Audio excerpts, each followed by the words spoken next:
Zúñiga.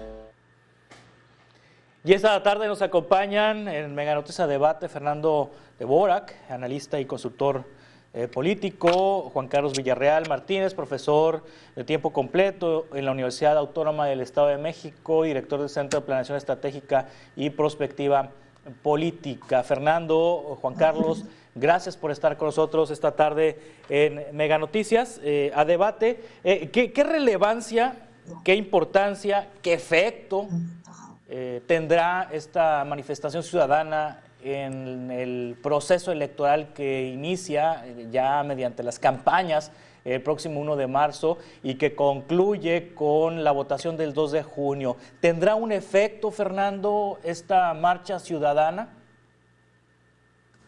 Hola, ¿qué tal? Un gran saludo para ti, para el auditorio. También un gran saludo para mi compañero que está en el programa conmigo. Y yo realmente tengo muchas dudas sobre que esto vaya a detonar una gran movilización. En primer lugar, estamos hablando de un mensaje que puede ser muy importante, puede ser muy relevante. Podemos coincidir en muchos de los temas sobre el temor a una reacción autoritaria, pero le falta una estructura, es decir, la propia voluntad ciudadana, la propia movilización de la ciudadanía no basta con las ganas. Se requiere una articulación, se requiere organización, y para que haya esa organización está un liderazgo que catalice ese descontento hacia votos. Y hablar de solamente un reclamo ciudadano, por lo tanto, no basta en estos sentidos. Segundo lugar, yo creo que también es muy importante lo que estamos viendo con respecto a la preocupación por las propuestas del gobierno, pero también hay que tener muy claro que para la gente que apoya al presidente, todas estas reclamos que hace el gobierno hacia quienes ayer marcharon, también son también son muy populares, es decir, son las mismas personas que hicieron el fraude de 2006, sea o no cierto, haya o no habido un fraude, es parte del mito fundacional de esta izquierda mexicana, y también los estereotipos que todos los días se han colgado a este grupo, también existen ahí. Y para tratar de entenderlos no significa gritar más fuerte, no significa reclamar, no significa hablarle al presidente, significa representar algo en el imaginario popular que sea tan atractivo como el que propone el presidente. Por lo tanto, y a reserva de que pueda yo estar equivocado y me encantaría estar equivocado, no veo mucho de por dónde pueda crecer esto y mucho menos electoralmente.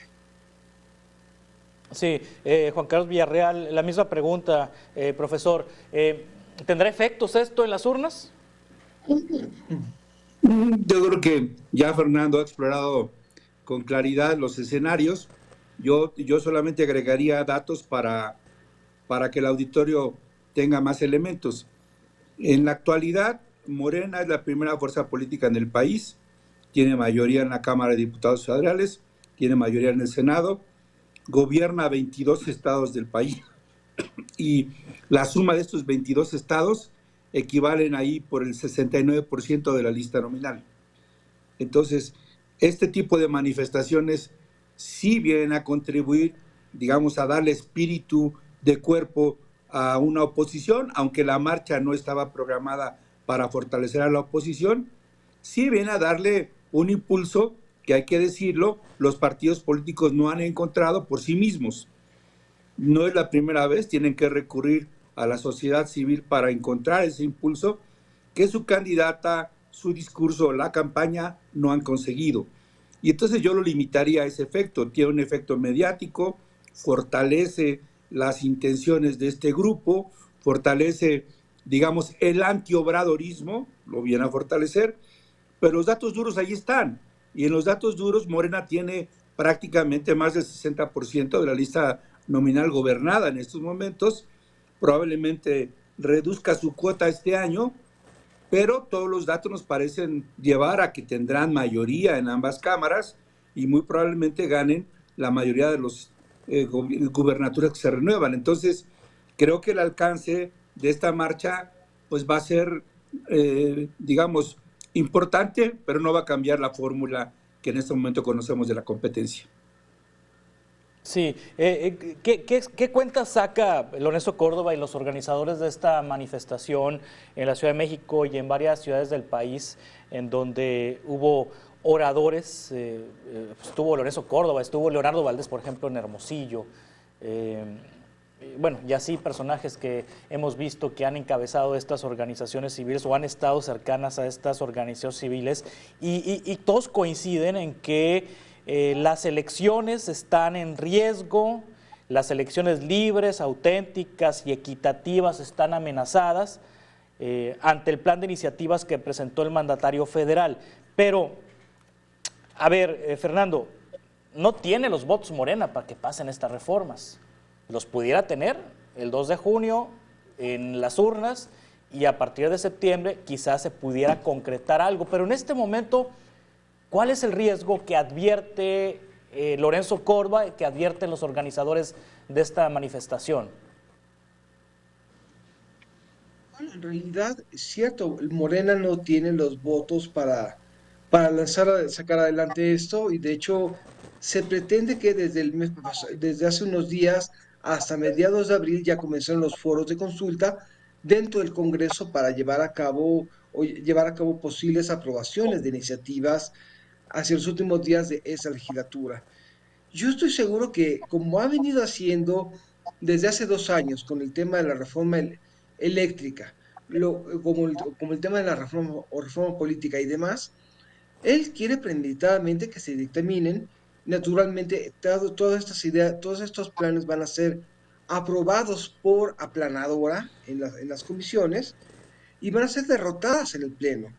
Y eso es muy interesante porque ningún otro presidente se hubiera atrevido siquiera a presentar una iniciativa de reforma constitucional en la última parte de su mandato. Y él no solamente está haciendo esto, sino se está presentando sabiendo premeditadamente que van a ser rechazadas. Y esto se debe a una cosa muy importante: las emociones que el presidente moviliza. Él es el titular de la víscera, él es la persona que se le ve con las mejores intenciones, y como casi todos los héroes de nuestra historiografía de bronce, va a ser derrotado por los malos. Y eso va a servir naturalmente para mantener vivo un tema, no solamente rumbo a las elecciones del próximo mes de junio, sino se lo va a dejar a Claudia Sheinbaum. No sabemos qué va a hacer Claudia Sheinbaum en ese momento, si lo va a traicionar, si no lo va a traicionar, si va a estar con las manos atadas, pero ciertamente es una forma de cumplir con un ideal y con un legado. Todas estas reformas que ha ido presentando el presidente el pasado mes de febrero pueden ser incluso un estudio en el psicoanálisis del presidente. Meter al fentanilo con los vapeadores, revivir la reforma electoral, revivir la reforma eléctrica, pero ciertamente estamos hablando de cosas que son populares. Y lo que quiere el presidente es insertar esa idea de reformas rumbo al próximo mes de junio, para tratar en su forma de ver de cumplir con un plan C. Sí, Juan Carlos, los organizadores aseveran que no fue una marcha para apoyar a un candidato en particular, pero es evidente, o una candidata en particular, pero es evidente que quienes se manifestaron están en contra de la 4T, están en contra del presidente López Obrador y de sus programas de gobierno y de sus políticas públicas y de sus propuestas de reforma. Sin embargo, ellos aclaran: no estamos apoyando a Xóchitl, no estamos apoyando a la coalición Fuerza y Corazón por México, pero en la oposición que tienen frente al gobierno, pues tácitamente hay un apoyo. ¿No sería mejor que fuera máscaras el tema, y vamos con Xóchitl y vamos con Fuerza y Corazón por México y voten por la oposición, en lugar de estarla jugando a que pues ni son opositores, o sí son opositores, ni son oficialistas, ni sí son oficialistas, etcétera, etcétera? Bueno, claro, sería lo más recomendable, pero digamos que estamos en un escenario de polarización. Entonces, de un lado, lo que propone el presidente Fernando es especialista en el tema, ha escrito libros sobre el poder legislativo y sabe que las iniciativas tienen un corto plazo para procesarse. Está por terminar un periodo legislativo, son 20 iniciativas, 18 de carácter constitucional, en escasamente un par de meses. No va a suceder esa reforma. Entonces el presidente coloca la estridencia ahí porque no le importa el resultado de las reformas. Lo que hizo el presidente, creo que lo hizo magistralmente, fue abrir una avenida de discusión pública de temas que le van a permitir consolidar su intervención en el proceso electoral. Ya lo consiguió. Y del otro lado, hay estridencia en los actores vinculados a la marcha por amenazar con cosas que no están en las iniciativas. Las iniciativas no tienen como propósito, como lo sostienen algunos de los oradores, pues poner en riesgo la democracia. Francamente no. Sí hay cosas que son discutibles, pero una vez que ya quedamos de que no van a prosperar, entonces realmente lo que hacen es sobredramatizar los mensajes para entonces sí, como bien dice Tocayo, echarle más leña a la lumbre opositora. Y en ese sentido sí, la marcha es una marcha opositora, no a favor quizá de Xóchitl, pero sí es opositora al régimen. Y eso es válido y yo diría recomendable en un sistema democrático. Al final, quien va a terminar de decidir el conflicto es el ciudadano a través de sus votos. Y en nuestro sistema, hasta el momento, estamos en un sistema democrático. Hasta el momento el presidente no ha intervenido para anular elecciones o para poner candidatos. Hemos sido los electores con nuestro voto quienes los decidimos. Hasta el momento no han desaparecido instituciones públicas que están en el discurso, pero no ha desaparecido ninguna. No vemos actores políticos encarcelados, como en el caso de Venezuela, o en el caso de El Salvador, o en el caso de Nicaragua, a donde literalmente a toda la oposición la metieron a la cárcel en las elecciones. Creo yo que hay una sobredramatización que contribuye a este efecto polarizante, pero en los hechos, en la realidad, creo yo que no estamos en los extremos que dice el discurso de la manifestación. Sí, hubo a quienes le llamaron dictador al presidente López Obrador, pero Fernando es un dictador muy sui generis, ¿no? Porque no pasa todo esto que describe Juan Carlos. Exactamente. Yo creo que más que cualquier otra cosa, hay que aprender a leer a López Obrador. Es decir, no es un dictador, o incluso vamos a dar un paso más. Ningún dictador se autoproclama como un dictador. Todo dictador se proclama como demócrata, pero como auténtico demócrata. Vamos a empezar por ese punto. Obviamente los dictadores anulan a las instituciones, que es algo que ha querido hacer López Obrador con cierto éxito en algunos casos, con poco éxito en otros. Pero en realidad, más allá de generar temores sobre qué tan dictador es o qué tan malo es, vamos a entender que López Obrador y personajes muy parecidos a él, y me refiero a gobernantes de corte populista, ganan. ¿Por qué? Porque las propias instituciones democráticas se desgastan, entran en un declive y entran en un desprestigio. Y es gracias a ese desprestigio cuando estas figuras como la de López Obrador gana presentándose como alguien del pueblo, como alguien auténtico, como alguien bueno. Y obviamente cuando hay una gente que lo ve mayoritariamente como de esa forma, le va a admitir mucho más cosas que no le admitiría a políticos tradicionales. Es decir, es decir, más que dictadores, López Obrador es un gobernante populista de manual. Gobierna a través de una gran saga que presenta a la historia como lineal, siendo él la representación de ese pueblo, y obviamente va a gobernar a través de movilizar continuamente una idea de enemigos. Y bajo esta dinámica, López Obrador no es muy distinto a muchos otros de ese corte en esos momentos, no es distinto en estilos a Chávez, no es distinto en estilo de gobernar a Modri, no es distinto a Trump. No vamos a decir que vamos a acabar como esos países. Estamos diciendo que el estilo en el que él se mueve y en el que él opera, la retórica no es distinta a esto. Y el problema es que han pasado 6 años y no se le ha sabido leer. la gente sigue creyendo que está loco, sigue creyendo que está mal, que sus seguidores son abyectos, pero en realidad es un caso de manual. El problema es que darnos cuenta de que este es un caso de manual llevaría a la necesidad de que la oposición haga un ejercicio serio de autocrítica y parece que no lo quieren hacer. Vamos a continuar con esta conversación ahorita en un par de minutos. Estamos hablando de la marcha, las marchas que hubo en todo el país ayer por la democracia. Vamos a continuar en 2 minutos. A debate con Juan Carlos Zúñiga.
A debate con Juan Carlos Zúñiga.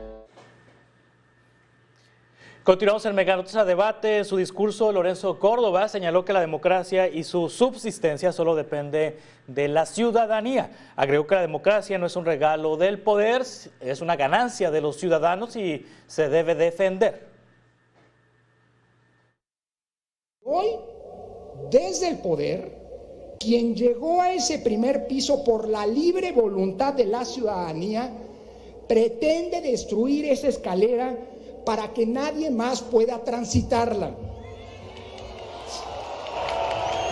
No se vale destruir las condiciones, las reglas, los procedimientos y a las autoridades que nos han permitido la renovación pacífica del poder y la posibilidad de tener un altísimo nivel de alternancias en los gobiernos. Continuamos en Mega Noticias a debate. Claudia Sheinbaum también reaccionó ante esta marcha. Dijo ayer, resulta importante y más aquí en este recinto, estaba en el INE, señalar la falsedad e hipocresía de aquellos que hablan o marchan por la democracia cuando en su momento promovieron fraudes electorales o nunca vieron la compra de votos o se les olvidó respetar a los pueblos indígenas promoviendo la discriminación y el clasismo. Es la reacción de Claudia Sheinbaum ante esta manifestación ante estas manifestaciones en varias partes del país. Juan Carlos Villarreal Martínez, ¿cómo ver la reacción de Claudia Sheinbaum? Bueno, ella obedece al mismo modelo que ya planteó, creo que Fernando, y lo he dicho yo en otros programas a los que me has invitado. Se trata de un líder populista y el líder populista tiene como característica apelar constantemente al pueblo y a las mayorías. Eso hay que entenderlo, porque entonces parece que estamos discutiendo el tema del sistema político, es el discurso de los oradores del día de ayer, y ponen en duda toda la viabilidad del sistema político, pero no, realmente lo que está cambiando es el régimen político, y cuando hablamos de régimen político es la forma de hacer las cosas. Y la forma de hacer las cosas que tiene Andrés Manuel es la liderazgo populista. Sheinbaum se inscribe en esa dinámica, su discurso es: vamos a construir el segundo piso de la cuarta transformación. El discurso va a ser estrictamente de apego a lo que manda el presidente, porque todavía no tienen la libertad de separarse del mismo, y no la tendrá hasta que asuma el poder. Entonces es consecuente con ese hecho. Y nos encontramos adicionalmente, diría yo, en un fenómeno de carácter internacional que ya ha sido, digamos, diagnosticado por varios autores. Algunos de ellos, como Mario Riorda, que es especialista en temas de comunicación política, dice que estamos frente a un hiperpersonalismo que tiene que ver con estos personajes que hacen que todo gira alrededor de su persona. Es el líder populista en estricto sentido. Estamos frente a la hiperideologización, en donde se pretende que un proyecto de nación sea superior al otro, y entonces se desconoce a la contraparte. Ya no estamos en la democracia consensual, en donde se privilegiaba la pluralidad y el acuerdo. No, ahora se trata de que quien tiene la mayoría quiere imponer nuevas reglas, y hay que entender que también eso está sucediendo en el país. Y luego hay otra tercera variable que tiene que ver con esta idea de la hiperintimidad, que digamos es el modelo que tiene Samuel García y su esposa María Ana en términos de comunicación política, pero que también ha tenido otros actores como Javier Milei en Argentina. Entonces, estos fenómenos se están cruzando al mismo tiempo en las elecciones en nuestro país. Estamos entonces frente a varios fenómenos y es mejor explicarlos uno a uno. Está cambiando el régimen, sí, el estilo de personal de ese presidente es distinto al de los anteriores, pero el sistema político, digamos, que sigue con las bases constitucionales que lo distinguen desde hace varias décadas. Insisto, Fernando ha escrito sobre la materia, es especialista en este tema, no voy a abordar en el tema, pero digamos, desde el punto de vista de análisis político, lo que está debatiéndose es la construcción de una nueva hegemonía. Y entonces lo que estamos es frente a eso. ¿Qué dijo el presidente hoy en la mañana? Ahora se disfrazan de demócratas, dicen vamos a defender nuestra democracia. ¿Cuál es la democracia de ellos? La que funciona nada más como parapeto, cuando en realidad lo que había era el dominio de una oligarquía corrupta. Es lo que dijo el presidente Fernando. En efecto, el presidente dijo eso y abonando lo que acaba de decir Juan Carlos, es parte también de ese mismo conjunto de creencias. Quizás la gente, voy a irme un paso más adelante, no votaría por Morena si supiera hacia dónde van las propuestas de Morena. Si supieran qué es lo que implicarían realmente las propuestas de Morena, pero votan por Morena porque entienden lo que les dice Morena. Es decir, les llega a ellos, les llega a los sentimientos. Y otra vez, es un sentimiento, es un discurso de nosotros contra ellos, lo que hace López Obrador. Ellos son los malos, nosotros somos los buenos. Ellos nos excluyeron, ahora a nosotros nos tocan. Él está haciendo un discurso de reivindicación. Y otra vez, sí, comenzar a hablar en serio de cómo desarticular esto implica que la clase política tradicional, por decirlo de alguna forma, necesita decir, oigan, sí, la regamos durante estos años. Oigan, sí, realmente las instituciones electorales requieren una reforma porque en 2007 convertimos el sistema de partidos en un oligopolio, poco competitivo. Pero sí. El comenzar a hacer eso, no solamente vamos tarde al respecto, hubiera funcionado en algo en 2019 quizás, desarticular las emociones, pero en evitar hacer esto, lo único que hace es que crezcan los sentimientos. Al momento en que ellos están hablando de un discurso desde el antiobradorismo, lo único que acaban haciendo es afianzar a López Obrador. Y en el momento que se afianza, son cada vez más creíbles los discursos de que la vieja clase política era, en efecto, peor. Sí, Juan Carlos, me imagino que hubo personas, de hecho, seguramente hubo personas que auténticamente creen que hay un riesgo a la democracia con la presentación de estas iniciativas y no están de acuerdo con la administración del presidente López Obrador y con las políticas que ha impulsado la Cuarta Transformación, como le llama el presidente Juan Carlos. Pero estas personas están en el peor de los mundos, porque bueno, no quieren al presidente, no quieren a la 4T, no quieren a Morena, no quieren lo que propone Morena, pero PRI, PAN y PRD, pues en las marchas anteriores, como surgió la candidatura de Xóchitl, finalmente les dieron la espalda a estos ciudadanos porque pues no están en ninguna representación de las listas de candidatos a diputados federales y senadores de partido, ni tampoco están en las listas de candidatos a diputados federales de mayoría en los 300 distritos. Es decir, los partidos PRI, PAN, PRD, que naturalmente son respaldados por estas personas, pues los mandaron a la porra y se repartieron los espacios entre ellos y para ellos. Yo creo que es muy evidente lo que comentas, tocayo. Digamos, cuando se requería líderes con visión de estadista, lo que predominó fueron líderes con visión de pandilleros, ¿no? Y a ver qué es lo que más puedo obtener, cuáles son los beneficios que puedo conseguir. Y entonces, digamos que tomaron a personajes de sus familias, invitaron a los amigos y secuaces de toda la vida y los pusieron en el primer lugar de las listas.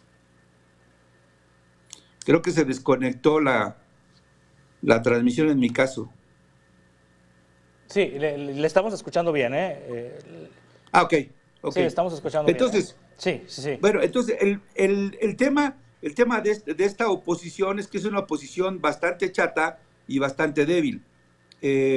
Hace un año se escribió un libro que tuve la oportunidad de leer, que creo que no lo he compartido con tu auditorio, que es de votantes a hooligans.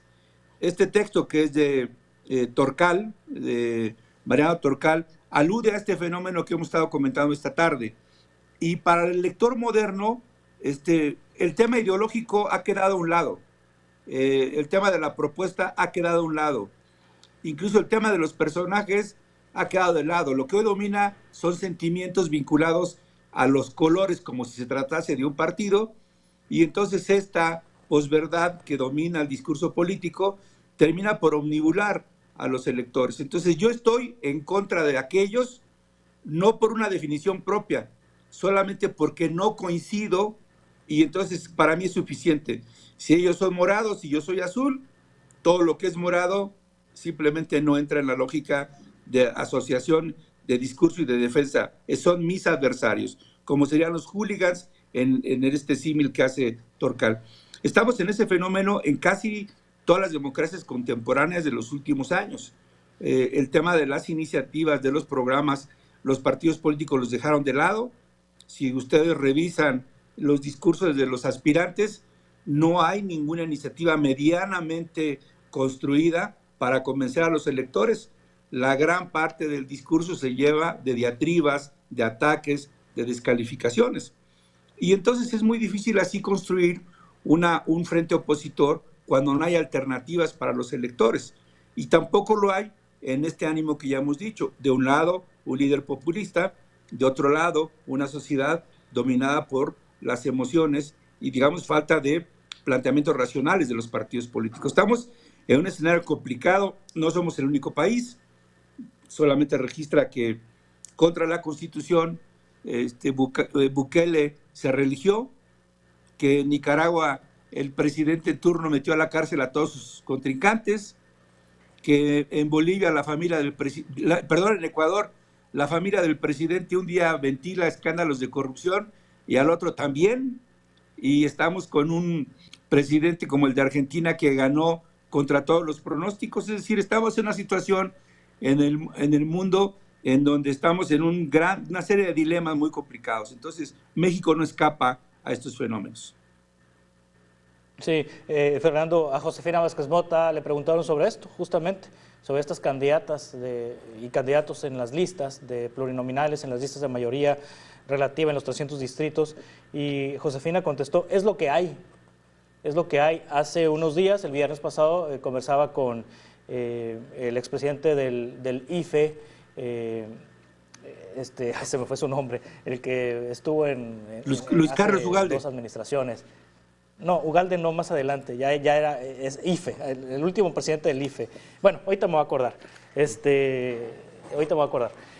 Y me decía, estamos ante la disyuntiva, o más bien estamos ante una circunstancia, una realidad de votar por el menos peor.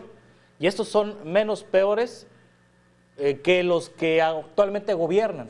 Entonces, entre es lo que hay de Josefina y lo menos peor, pues, qué malas noticias, Fernando. Yo creo que hay mucha incapacidad de entender el momento detrás de estas dos declaraciones. ¿Es lo que hay? Yo creo que no.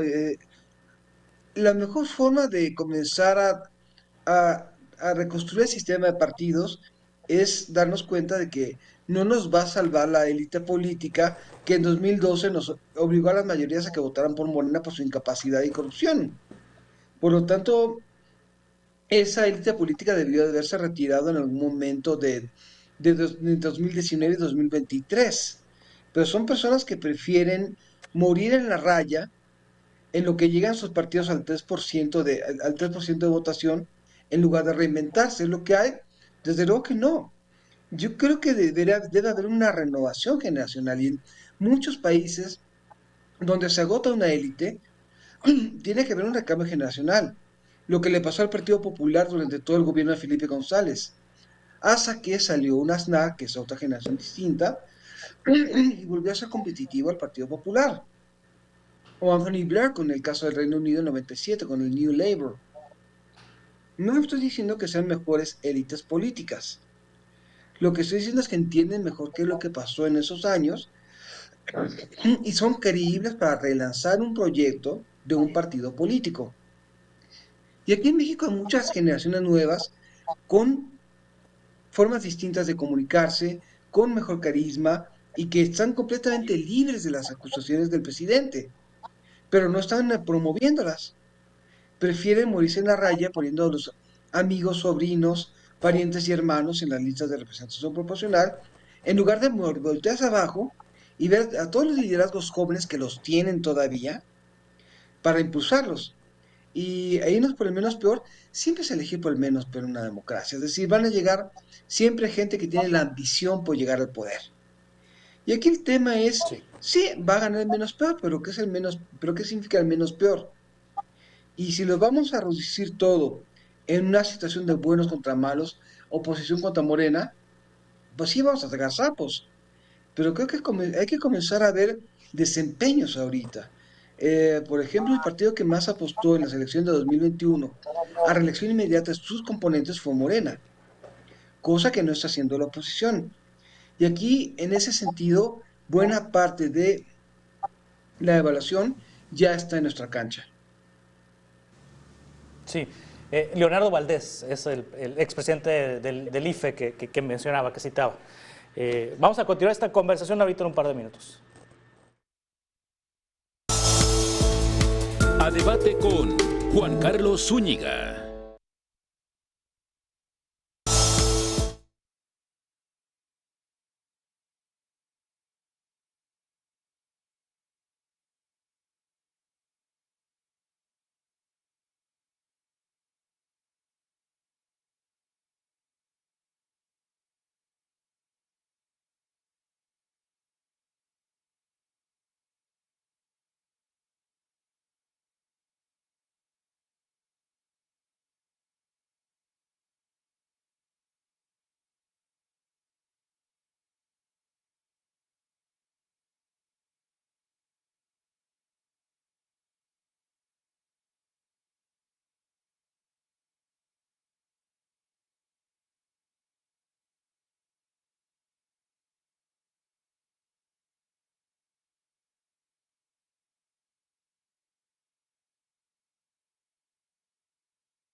A debate con Juan Carlos Zúñiga.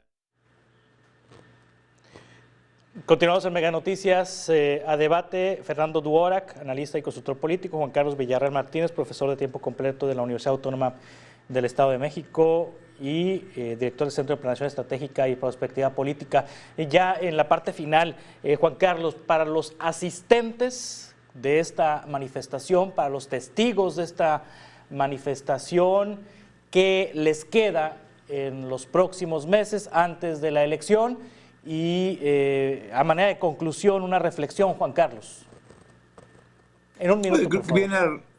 Viene a refrendar la posición que tienen, alimentar la expectativa de triunfo. Ellos piensan que pueden revertir la tendencia marcada por las encuestas, pero digamos que estadísticamente la clase media y clase alta podría representar entre un 24 hasta cerca de un 30% de los electores. Aritméticamente no les alcanza para revertir la tendencia, pero creo que quedarán satisfechos si ganan en ciudades capitales y si le logran quitar una mayoría constitucional a Morena. Creo que con eso lograrán sus objetivos y entonces ganarían, se sentirían ganadores y se darían cuenta entonces que todo el esfuerzo que realizaron los últimos meses fue provechoso. Creo que ese sería su principal y mayor logro. Sí, Fernando Dvorak, analista y consultor político también. ¿Qué pueden esperar estas personas? Yo creo que deberían de, en estos momentos, de comenzar a hacer una articulación. Es decir, no solamente se trata de llevar esto a una marcha, o creer que eso se limita a una marcha, sentirse bien, eh, tratar de sentir un espíritu de cuerpo, sino qué van a hacer para ganar las imaginaciones, para seducir a otros. Eh, ¿Qué tienen que hacer para representar un ideal democrático? Es decir, si ellos se dicen demócratas, si otro grupo se dice demócrata, va a ganar la discusión democrática que es más emocionante. Y en estos momentos es el del gobierno, lamentablemente. Para ser demócrata necesita tener una vocación democrática, escuchar a la otra persona, aceptar, integrar y saber debatir. Creo que coincidiendo con Juan Carlos, va a ser un desencanto si creen que va a haber un cambio de gobierno, pero ciertamente se ayudan a reforzar ciertos lugares, ciertas zonas, va a ser un gran éxito. Y con esto, yo creo que no se trata tanto de quitar a otros, sino también entender qué ha pasado de 2018 al día de hoy. Sí, gracias Fernando Dvorak, Juan Carlos Villarreal Martínez. Estamos en contacto para futuros encuentros y conversaciones, si les parece. Gracias, muy buenas tardes y buen inicio de semana. De esta manera concluimos este espacio de Mega Noticias a Debate. Le invito a que se quede en esa señal y que mañana coincidamos aquí a las 5 de la tarde con 10 minutos. Gracias, hasta mañana. A debate con Juan Carlos Zúñiga. A debate con Juan Carlos Zúñiga. A debate con Juan Carlos Zúñiga. A debate con Juan Carlos Zúñiga.